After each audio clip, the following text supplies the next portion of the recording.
welcome back to MK Sportscars. We're going to kick off in the workshop here with this, which is an RX-5. So customer started to build this kit, and one thing they can't buy is time. They've run out of time.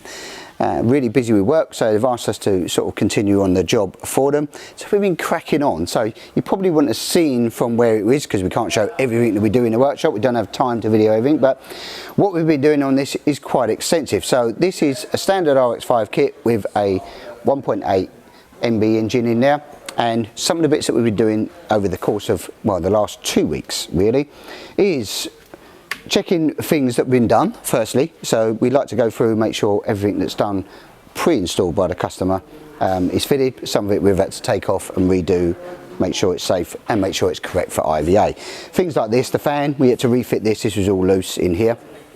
It's starting at the front of the car, the fan had to be fitted, so we just made sure that's nice and tight in there, bolted up.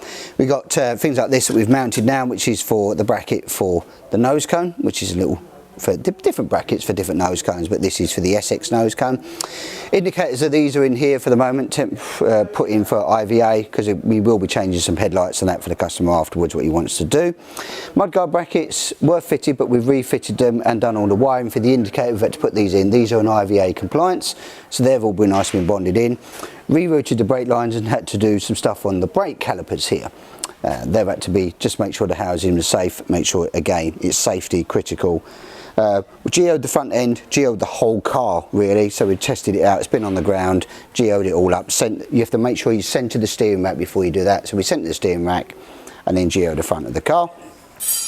There were some bits in the engine bay that needed tying up, some of the wiring, some saddle bushes. We do that underneath here. There's little saddle bushes that hide the wiring away, tucked away, and there were some of the bolts on the engine, the covers that we had to take off as well. We've mounted all the throttle bodies. This is going something different. Normally you have a standard plenum here with a single throttle body. This is going for a set of Genvis on here. We've mounted those, blanked off, so he's got the injectors in the top here, so you have to do a blank in here. It's a little core plug type thing in there. You can see that. This might get a close up. These have to blank where the injectors would normally go, and because they're going straight into the throttle body here.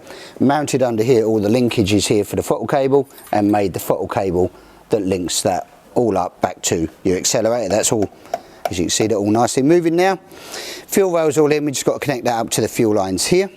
Nice and simple. And then the wiring, which looks like a lot, but basically it's all labelled, so we'll do that one of the last jobs here. Once we've tidied it up, you've got injector wiring here, knock sensors and that, but that's all in our plug and play type of loom that you just plug them into the correct sensors. So that's done. While I was in there, the coolant reroute kit was mounted this side by the customer under here. Probably wasn't aware, but it was going to interfere with all the throttle linkage. These have got an idle control valve on this particular throttle body that's been mounted under here.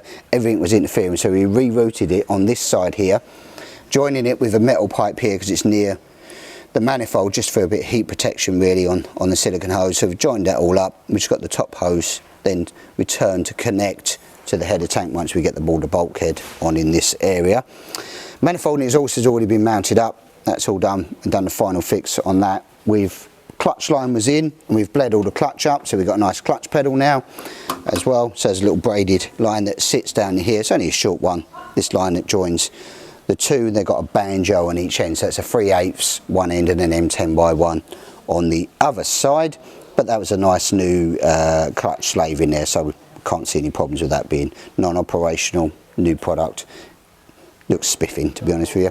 Steering column, we've re-put all that in, and we've painted up some of the sections here that we wasn't happy with because it didn't quite line up. Needed some movement and adjustment in here, and we just repainted that in section. If we're fitting it, we want to make it look new. Now, some of the bits is under here. We tidied up under prop shaft bolts, all of that. Top tunnel, it's all mounted under there. Unfortunately, you can't see it now, but we fitted all the padded tunnel top. That's all in there. It makes it all nice and safe and for IVA, and looks really comfortable and tidy as well. Seats we've had to take out to do that, and while we was there, refit the seat runners. The seat runners were up the wrong way, so the seat would slide with the runner. You want it the opposite way around, so we've got it the correct way around with the runners now for the customer on this side, and then we'll mount this seat once we've finished, because we're on with, while we're in that centre section, we're on with the dashboard.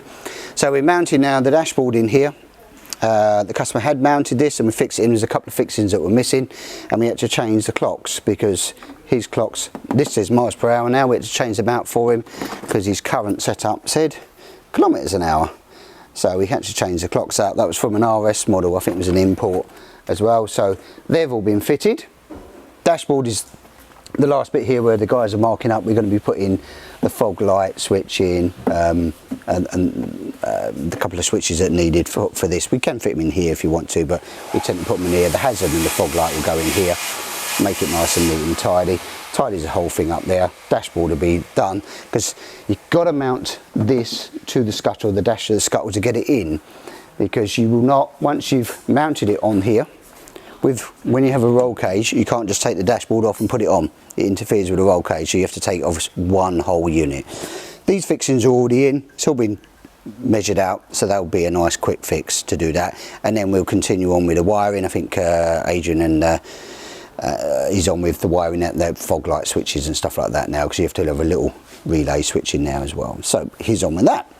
Steering wheel and steering wheel boss is all mounted up. We centred all that up once we've done the geo as well. And you've got to make sure, remembering collapsible boss guys for IVA have to have that in this section here, and you have to have a collapsible bottom steering link bar or centre section in here. Either way, got two sections in there. Got two forms of mobilization on this one, which is one is your key because it's got ignition, and then the other one would be steering wheel, so we don't need immobiliser on this particular vehicle. Moving on to the back, quite a bit more going on here. Boot covers all fitted, that's all done, nicely done. Now there is a video tutorial on how we do them. Perhaps Lewis will post up a link there, we'll find that for you, and how you do that boot cover. It's nice and easy, but basically you're marking out your points, drilling it in and putting the rivet to hold it in place, and then you do it on the bench afterwards. But the video tutorial will explain that, I suppose. It's just easier. And on the back here you've got things like this for the IVA, they're all in for the harness pads, fitted in. Make sure you're covering for any sharp edges. A lot of poppers. Couple of bits that we've got to do at the back here with the lights still to finish off, and we've got a couple of bits of wiring to do. So we've got the fuel pump and that to wire in here. We've done all the handbrake cables, all done to IVA. We've painted up some of these sections here that had showing signs of some surface rust where it's been sitting around. Cleaned them up, tidied up, because we had to torque and check all the bolts anyway. You've got your fuel breathers in, they have to be in, and just make sure if you've got your fuel lines, put them in some conduit. Don't want any chafing or rubbing anyway. It's a critical part, safety part for your fuel lines. This is in, and then the number reverse light and fog light, this bracket has been made. This is coming off, and we're going to make a better bracket for it. Don't need this angle on the reverse light, but you do need this to be 90 degrees to the road, the fog light, for IVA compliance. So we'll sort that out. It's one of the little jobs to do over the next couple of days. So a little bit of wiring to do, we'll be cracking on with that. So most of this is pretty simple. And then the back end here, we had some issues with the drive shaft and nut. He'd refurbished the bearing carriers. It's just a little top tip. So some of the aftermarket bearings, when they come in, I can't show you it now because we've done it all, but you might have some video footage. But in there is a seal that they supply with it. I think this bearing is used in a couple of other cars, maybe even a Subaru or something. The seal is not used because it's a seal bearing. And what it does is stops the drive shaft pushing through enough to be able to get the nut on. So you have to remove all the seals, do that. We've basically got to do the final torque in these, and then this is a knockover nut with a little groove here.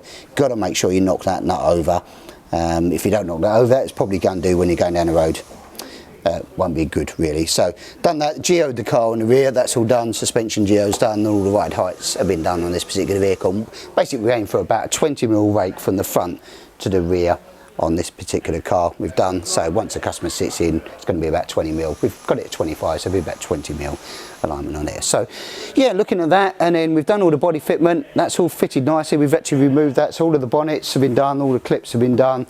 This is the bulkhead, that's all finished off, ready to go for the brake lines to go in. It's all nicely done, trimmed. We're just doing the final fit we've done because some of these holes were not quite lining up, so we've done those. Done all the nose cones down there, all the fitments done. It's all been completely dry fitted, so that's another 10 minutes to bolt that back on, not forgetting. And then it'll be silly little things like just putting in like this, the IVA stickers, making sure that those are in, and making sure there's no sharp edges, because one thing, we normally mount the ECU under the bulkhead here. This customer had already mounted it under here in the footwell. It's classed as sharp edges, so we've had to make this little shroud here cover just to cover that for the sharp edges, because that would foul the IVA. Normally if it's under here, it's not an issue because it's not in your zone of impact. So we've made a little cover that makes it nice and neat and tidy. And of course, if you're a passenger, you don't want your passenger pushing all his foot onto the wiring of the ECU. That could be a potential failure point. So yeah, looking really, really good, and this will get buttoned up pretty much in the next few weeks. Get it down on the ground, get it started, then start with mapping, emissions, test drives, and getting it off to IVA. So we're cracking on really well with this, and there's lots of build manuals on this particular thing. We have available online on our Facebook pages. These are available for super builders, as we call them. So if you are building a kit already and you haven't looked that up, give us an email here and we can get you into the super builders group. There's lots of build manuals and everything else online. If you're also looking to get into kits, you're thinking, gosh, I like that, that's a bit of me, I want to build one of them, then you know what to do. Hook us up, phone call, email, or come and see it at the factory. It's always the best place. You can come and physically see, touch and feel what's going on with the car. Right, well, that's it for this week, guys. I hope you like the RX-5. I quite like the colour. The grey looks really, really strong with a black corner and fronts on it there as well. A little bit of white detail. I'm not sure what stripe, if he's going for a stripe on this. Be interested if it goes with a white stripe. I've not seen that before, so that'd be really cool. That's it for this week, guys. Remember to like, share, subscribe, and we'll catch you next week.